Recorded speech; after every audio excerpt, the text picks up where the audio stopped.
माळशिरस तालुका अनुसूचित जाती हक्क संरक्षण कृती समिती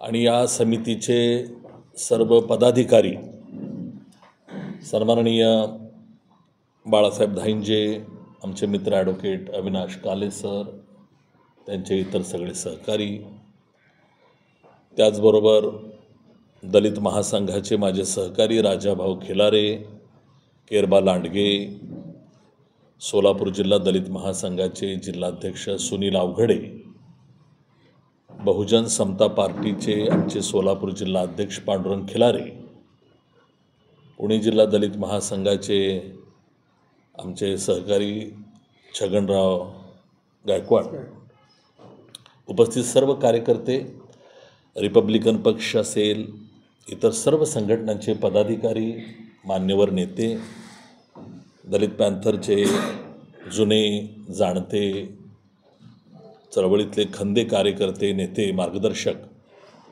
सन्माननीय गायकवाड सर आणि पत्रकार बंधूंनो, खरं म्हणजे पत्रकारिता किती अवघड असते याचा अनुभव मी स्वतः अनुभवतच असतो आहे.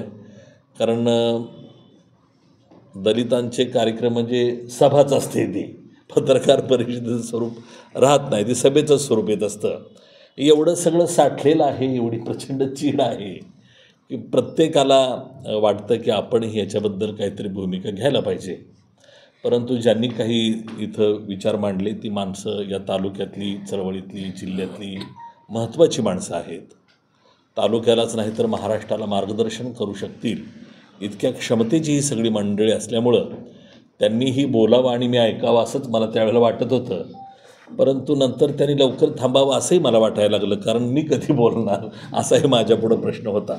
तर थँक्यू व्हेरी मच. आपण सगळ्यांच्या प्रयत्नातून इथल्या पत्रकारांशी बोलण्याची मला संधी मिळालेली आहे, त्यामुळे मी आपल्या सगळ्यांचे आभार मानतो. मित्र हो, मी प्राध्यापक डॉक्टर मच्छिंद्र सकटे, दलित महासंघ आणि बहुजन समता पार्टी या सामाजिक राजकीय पक्ष संघटनेबरोबरच समतावादी सांस्कृतिक चळवळीच्या माध्यमातून मी साहित्यिक चळवळीमध्ये सुद्धा 2 पावलं चाललेलो आहे. अनेक साहित्य संमेलनाचा अध्यक्ष म्हणून मी काम केलेलं आहे. त्यामधलं मी फक्त एकच नाव घेतो की नांदेडमध्ये डॉक्टर बाबासाहेब आंबेडकरांच्या नावानं जे संपन्न होत असतं आंबेडकरवादी साहित्य संमेलन, तर त्याचाही मी अध्यक्ष होतो. आणि माझं ते अध्यक्षीय भाषण पुस्तक रूपानं प्रकाशित झालेलं आहे. त्या पुस्तकाचं नाव आहे जगातले धर्म बरखास्त करूया. अण्णाभाऊ साठेंचा फोटो जरी आम्ही लावला, 90च्या आधीची गोष्ट आहे, तरीसुद्धा आम्हाला भांडण करायला लागायची. परंतु आज चित्र बदललेलं आहे. अण्णाभाऊ साठेंच्याबद्दल इतके गैरसमज असायचे की त्याविषयी मी एक पुस्तक लिहिलं, सत्यशोधक अण्णाभाऊ साठे, की जे पुस्तक नांदेड विद्यापीठ, शिवाजी विद्यापीठ, पुणे विद्यापीठामध्ये अभ्यासक्रमाला संदर्भ ग्रंथ म्हणूनही घेतलेला आहे. आणि अण्णाभाऊंच्या साहित्याची चिकित्सा बाबुराव गुरवांच्या नंतर करणारा मी दुसरा माणूस आहे. मी एवढंच सांगेन की फुले, शाहू, आंबेडकर, अण्णाभाऊ साठेंचा जो समतावादी विचार आहे, हा विचार खरं तर संविधानाच्या रक्षणाचा विचार आहे, मानवतेच्या हक्काचं रक्षण करणारा विचार आहे. आणि म्हणून आमच्या जाती कुठल्या आहेत हा भागच माझ्या दृष्टीनं महत्त्वाचा नाही, आमचा विचार कोणता आहे हा भाग महत्त्वाचा आहे. आणि म्हणून वेगवेगळ्या जातीचे, वेगवेगळ्या पक्ष संघटनाचेही आमचे सहकारी आज एका मूलभूत प्रश्नावरती चिंतन करण्यासाठी किंवा आपलं मनोगत व्यक्त करण्यासाठी आपण इथं बसलेलो आहोत. पहिल्यांदा मी आपल्याला एक गोष्ट सांगेन की भारताचं संविधानामध्ये कलम 330 जे आहे ते 330 कलम दलितांच्या म्हणजे अनुसूचित जातीच्या राजकीय हक्कांसाठी आहे. आणि 332 कलम हे अनुसूचित जमातीच्या राजकीय हक्कांसाठी आहे. मी आपल्याला एवढ्यासाठी सांगतोय की दलितांचे, आदिवासींचे राजकीय हक्क आहेत ते त्यांनाच मिळाले पाहिजेत असं आमचं संविधान म्हणतंय. आणि त्या पद्धतीनं 1950 पासून 52 पासून ज्या निवडणुका सुरू आहेत त्या या सगळ्या समाज घटकांचं संरक्षण करत होत आलेले आहेत. परंतु अलीकडं काही वर्षामध्ये दलितांच्या राजकीय हक्कांची अक्षरशः चोरी होत आहे. दलितांच्या राजकीय हक्कावर अतिक्रमण होत आहे. दलितांच्या राजकीय हक्कावरती गदा आणली जात आहे. त्यांचे हक्क हिरावून घेण्याचे प्रयत्न होत आहेत आणि दलित काहीही करू शकत नाहीत अशी परिस्थिती आहे. माझा सक्रिय राजकारणामध्ये 1999ला सहभाग झाला. दलित महासंघाची स्थापना 1992ची आणि मी प्रत्यक्ष राजकारणामध्ये जो आलो तो 1999ला आलो. 2000 साली आपल्याला माहीत आहे की मी अण्णाभाऊ साठे महामंडळाचा अध्यक्ष होतो. महाराष्ट्रभर फिरायची, काम करण्याची, समाजाला संघटित करण्याची संधी मला मिळाली आणि ही संधी शरद पवार साहेबांनी दिली. 1999ला काँग्रेसमधून बाहेर पडून शरद पवारांनी राष्ट्रवादी काँग्रेस पक्ष स्थापन केला होता आणि दलित महासंघानं राष्ट्रवादी काँग्रेस पक्षाला सहकार्य केलं होतं. त्यावेळेला शिवाजी पार्कवर झालेली जी प्रचंड सभा आहे ती मला आजही आठवते. म्हणजे शिवाजी पार्कचं मैदान भरवणारे जे लोक आहेत त्यामध्ये बाळासाहेब ठाकरे, राज ठाकरे, शरद पवार, उद्धव ठाकरे, म्हणजे ही सगळी मुठभर मंडळी आहेत. ही शरद पवारांचं नेतृत्व म्हणजे त्या काळात देशाचं नेतृत्व वाटत होतं आणि त्या सगळ्या लोकांना शरद पवार म्हणजे पुरोगामी नेता, दलितांच्या न्याय हक्कासाठी लढणारा, बोलणारा नेता, संविधानाची बाजू घेणारा नेता, अशी आपली सगळीच, म्हणजे आमची तरी तशी धारणा होती. आणि म्हणून आम्ही शरद पवारांना सहकार्य केलं आणि शरद पवार आणि काँग्रेसमध्ये जरी फूट झाली असली तर 99ला पुन्हा हे दोन्ही एकत्र आले. विलासराव देशमुख मुख्यमंत्री झाले, छगन भुजबळ उपमुख्यमंत्री झाले आणि त्यांच्या मंत्रिमंडळामध्ये मी महामंडळाचा अध्यक्ष म्हणून काम करत होतो. शरद पवारांच्यावर प्रेम करणाऱ्या असंख्य लोकांमध्ये मी एक आहे. त्यांचा आदर करणाऱ्या लोकांच्यामध्ये मी एक आहे. परंतु 2019मध्ये राष्ट्रवादी काँग्रेस पक्षाकडून 2 विधानसभा मतदारसंघामध्ये अशी भूमिका घेण्यात आली की ती संविधानाच्या विरोधात आहे असं मला वाटलं. 2019ला माळशिरस मतदारसंघामध्ये उत्तम जानकर या व्यक्तीला दिलेली राष्ट्रवादीनं उमेदवारी आणि मोहोळ मतदारसंघामध्ये यशवंत माने यांना राष्ट्रवादीकडून दिलेली उमेदवारी, ह्या दोन्हीही उमेदवाऱ्या दलितांच्या राजकीय हक्कावर अतिक्रमण करणाऱ्या आहेत असं मला वाटलं.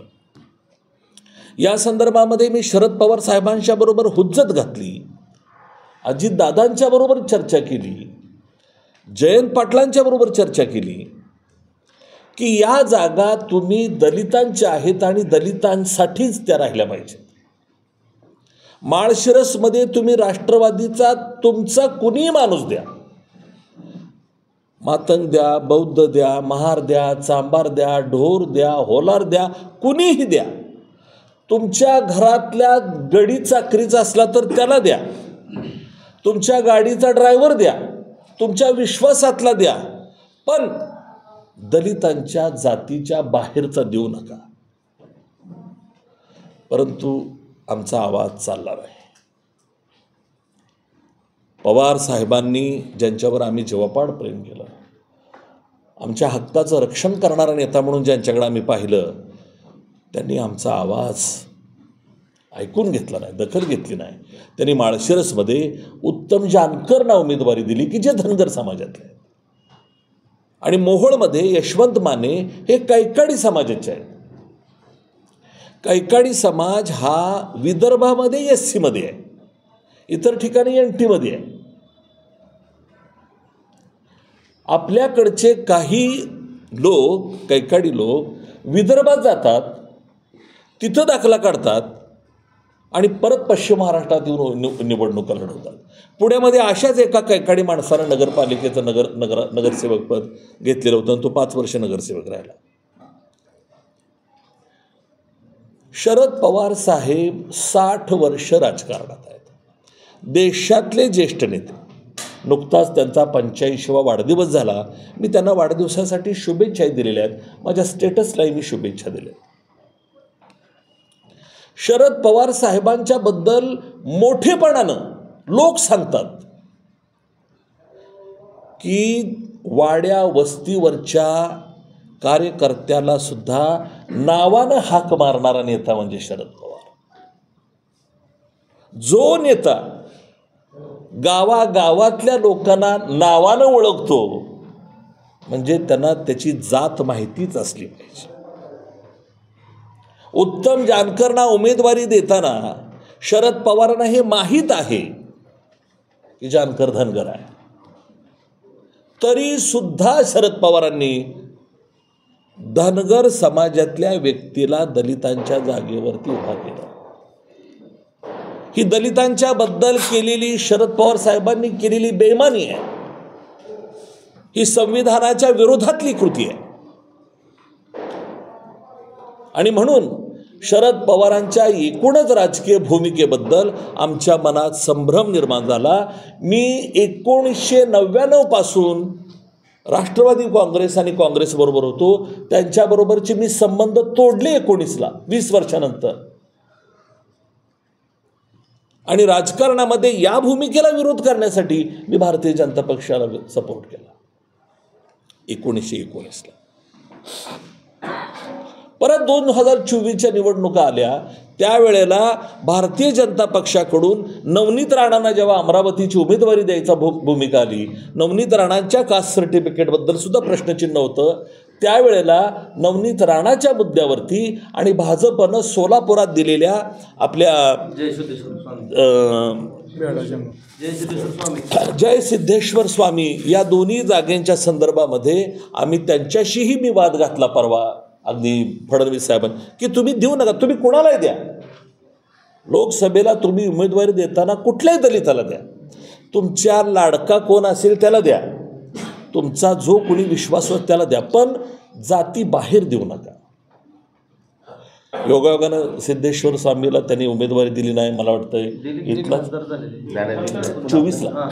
24ला दिली नाही. आणि त्याच्यानंतर मग इथं राम सातपुतेला मला वाटतं तिथं उमेदवारी दिली. आणि नवनीत राणाचं सुप्रीम कोर्टानं जात प्रमाणपत्र वैध ठरवलं. पण या सगळ्या जात चोरीच्या प्रकरणावरती मी स्वतः पुण्यामध्ये डॉक्टर बाबासाहेब आंबेडकरांच्या पुतळ्याजवळ आत्मक्लेश आंदोलन केलं. 24ची गोष्ट सांगतो. म्हणजे ते माझं आंदोलन सर्व राजकीय पक्षांच्या विरोधात होतं. काँग्रेसच्या विरोधात होतं, राष्ट्रवादीच्या विरोधात होतं, BJPच्या विरोधात, सर्व पक्षांच्या विरोधात होतं. सर्व पक्षांना मी हे सांगत होतो की तुम्ही तुमचा उमेदवार ओरिजिनल जो आहे त्या कॅटेगरीत त्याला द्या. एवढं सगळं होऊन सुद्धा सांगायला हरकत नाही, उमरग्याला विधानसभेच्या निवडणुकीत डॉक्टर विरूपाक्ष शिवाचार्य स्वामी याला BJPकडून आणि त्या जनस्वराज्य पार्टीकडून उमेदवारी दिली.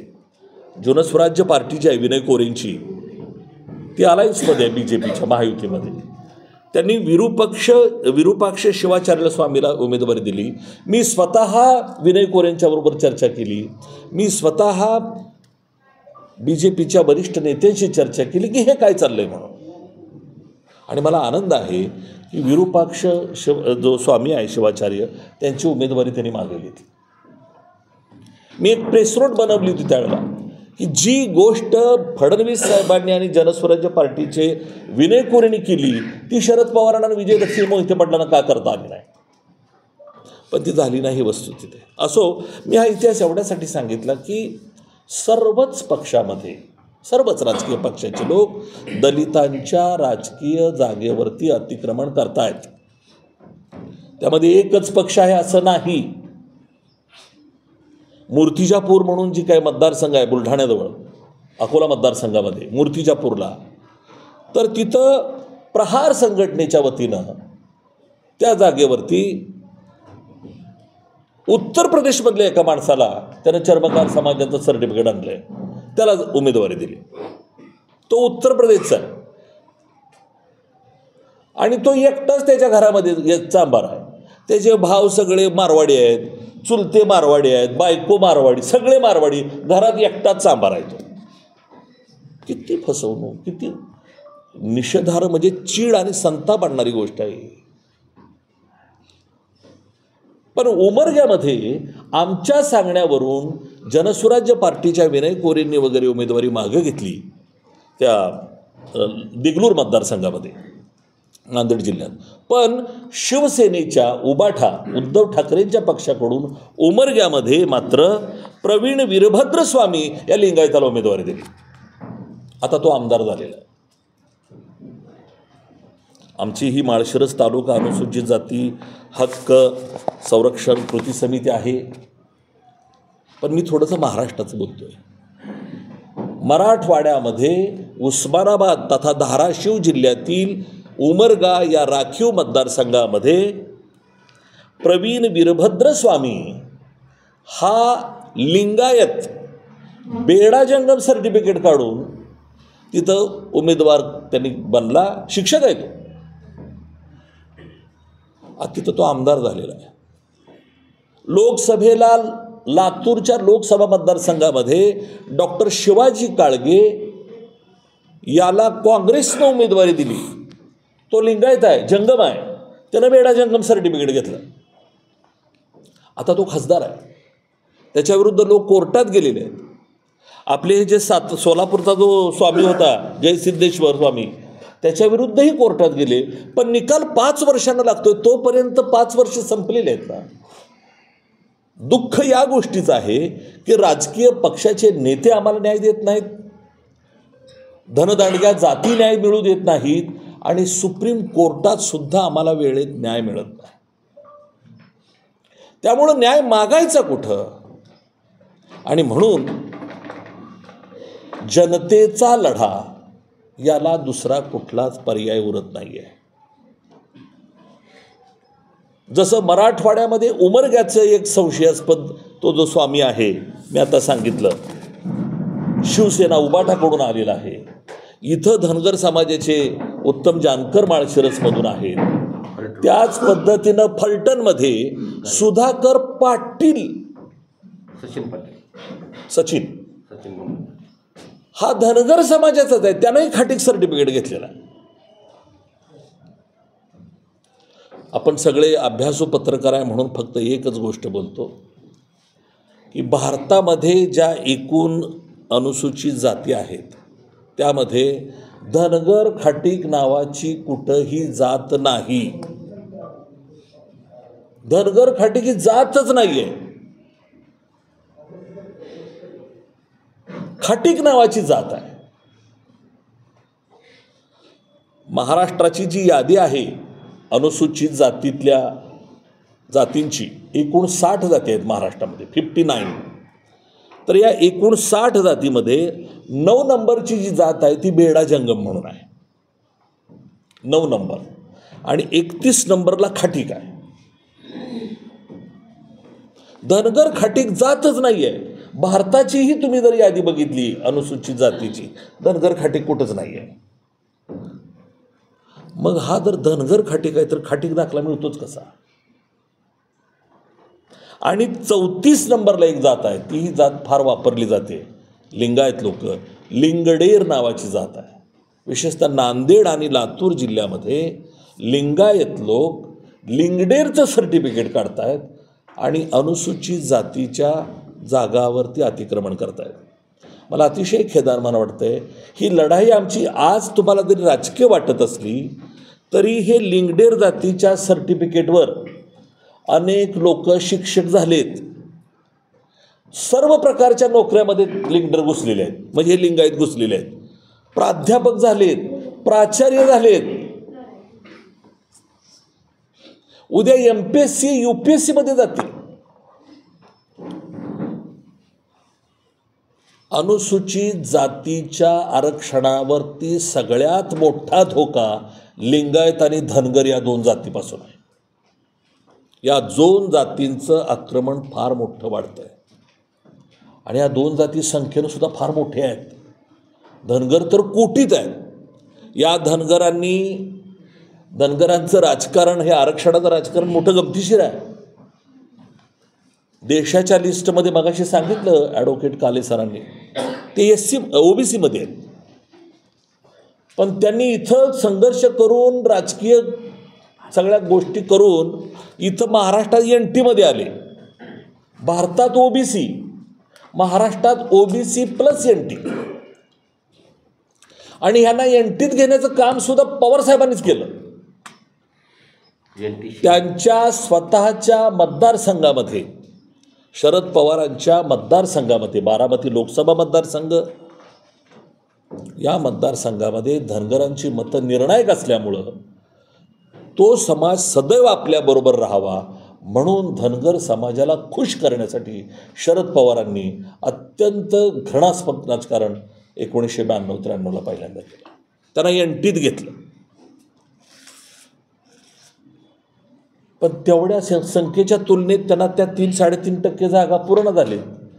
मग ह्यांनी सांगितलं की अनुसूचित जातीत घाला, ST-मध्ये घाला.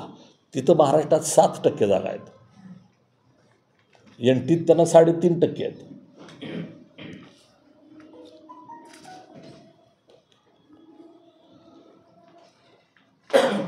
ST-मध्ये घाला म्हणून त्यांनी आंदोलन सुरू केलं, कारण जागा 7% आहेत.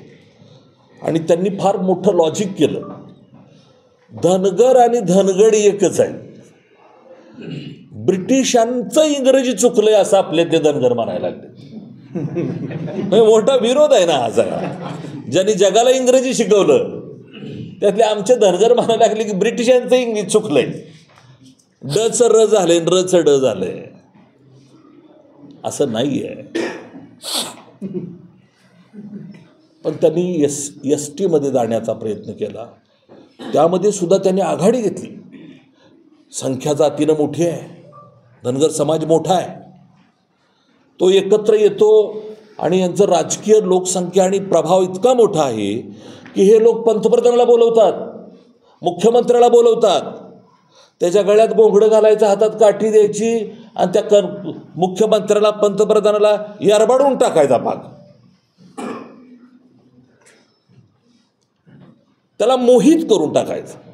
आणि मग ती जाऊन म्हणते काहीतरी करायलाच पाहिजे. काल अजितदादांनी फार चांगलं एक वाक्य नागपूरच्या भाषणात केलं. लय मोठा सत्कार झाला की समजायचं ह्याच्या मागं काहीतरी काळवेर आहे. आम्हाला फुल द्यायचं होणं झालंय, मुख्यमंत्र्यांची भेट होईना झाली आणि मुख्यमंत्री सुद्धा येतात. हे आजचं नाही, 92 सांगतोय, 90 पंतप्रधान येतात. आपल्याला आठवत असेल याच सोलापूरमध्ये पंढरपूरला अटल बिहारी वाजपेयीला आणलं होतं धनगरांनी, आणि गोगडं काठी दिली की ती यारबाडतेच हो. पण ST-मधल्या अनुसूचित जमातीतल्या आमदारांनी परवा विरोध केला. झिरवळांनी, तुम्ही मगाशी सांगितलं ते खरं आहे. आदिवासी लोकांनी उड्या मारल्या मंत्रालयामध्ये. आणि मग ह्यातली काही सावध लोक, हुशार लोकांनी ठरवलं की ST-चा नाद करण्यापेक्षा SC सोपा आहे. बिचारा गरीब समाज आहे, तो बी दादाकडं तरी जातोय, विजय दादाकडं नाही तर आपल्याकडे देतोय, दुसरीकडे कुठं जातोय. तो समाज तिकडं तरी जातोय नाही तर इकडं तरी येतोय, आणि आपण सांगेल ते ऐकतोय. मग ह्यांनी SC-च्या आक्रमणावरती प्लॅन सुरू केला. आणि आपल्याला माहितीसाठी सांगतो की आता त्या 2 वर्षामध्ये संख्या वाढणार आहे. खासदारांची पण संख्या वाढणार आहे आणि आमदारांची पण संख्या वाढणार आहे. आणि त्यामुळं हुशार धनगरांनी अगोदरच कास्ट सर्टिफिकेट काढायला सुरुवात केली. या हुशार धनगरामधला उत्तम जानकर हा एक हुशार धनगर आहे. खरं तर तो लबाड धनगर आहे. मी जी एक प्रेस बनवलेली आहे त्यामध्ये म्हटलंय की मेंढरासारख्या गरीब असणाऱ्या दलित समाजामध्ये घुसलेला हा लबाड लांडगा आहे म्हणून म्हटलेला आहे. उत्तम जानकर ही व्यक्ती नाही, ही प्रवृत्ती आहे. आणि ही जी लांडग्याची प्रवृत्ती आहे की जे लांडगे जात चोरतायत, आजपर्यंत आपण विहीर चोरली, घर चोरलं, पैसे चोरले, जमीन चोरली, सोनं चोरलं असं आजपर्यंत आपण ऐकत होतो. पण आता जात चोरी सुरू झालेली आहे. उत्तम जानकर हा जात चोर आहे. तो दलितांचे राजकीय हक्क बळकावले त्यानं. आणि आमची जी लढाई आहे ती केवळ उत्तम जानकर या व्यक्तीविरुद्ध नाही. मी आत्ताच सांगितलं, लिंगायत समाज जो इथं उमर गेला आहे, उबाठा, उद्धव ठाकरेच्या पक्षाकडून तो आमदार झाला आहे बोगस जात प्रमाणपत्रावरती. लातूरमध्ये खासदार डॉक्टर शिवाजी काळगे लिंगायत आहे, काँग्रेसनं केलेलं आहे. म्हणजे आज मी जे आपल्या पुढं बोलायला आलेलो आहे ते राष्ट्रवादी काँग्रेस पक्ष, शरद पवार, उद्धव ठाकरेंची शिवसेना, काँग्रेसचा पक्ष, या सगळ्या पक्ष, प्रहारबद्दल मी बोललो, सर्व पक्षांनी अशा पद्धतीनं या जात चोरी करून दलितांच्या राजकीय हक्कावरती अतिक्रमण करतायत. ही गोष्ट निषेधार्ह आहे. आणि म्हणून मला जेव्हा कळालं या माळशिरसमध्ये या लांडग्यांच्या विरोधात लढण्यासाठी आमचे बाळासाहेब धाईंजे पुढं आहेत, आमचे वकील साहेब पुढं आहेत, आमचे काही RPIचे कार्यकर्ते नेते पुढं आहेत, तेव्हा मला आनंद झाला. आणि मी ठरवलं की आपण माळशिरसपासून ही लढाई महाराष्ट्रभर न्यायची. मराठा समाजाचे गोपाळ गारगे ह्या समितीचे गोपाळ गारगे सरांचे माझं त्यांचं फोनवर बोलणंही झालेलं आहे.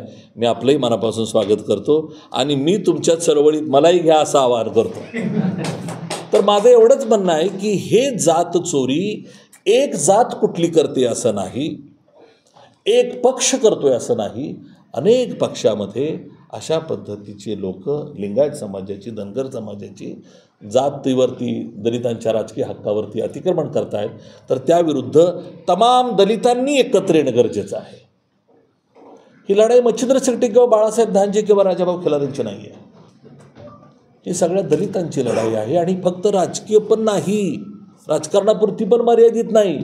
उद्या मगाशी वकील साहेब तुम्ही म्हटलं तसं, उद्या जर का हे राजकारण तुम्हाला सरपंच होऊ देणार नाहीत, माळशिरसमध्येच नव्हे, सांगोल्यात होऊ देत नाहीत, कवठेमहांकाळला होऊ देत नाहीत, जतला होऊ, कुठंच आटपाडी, खानापूर अजिबात काही नाही.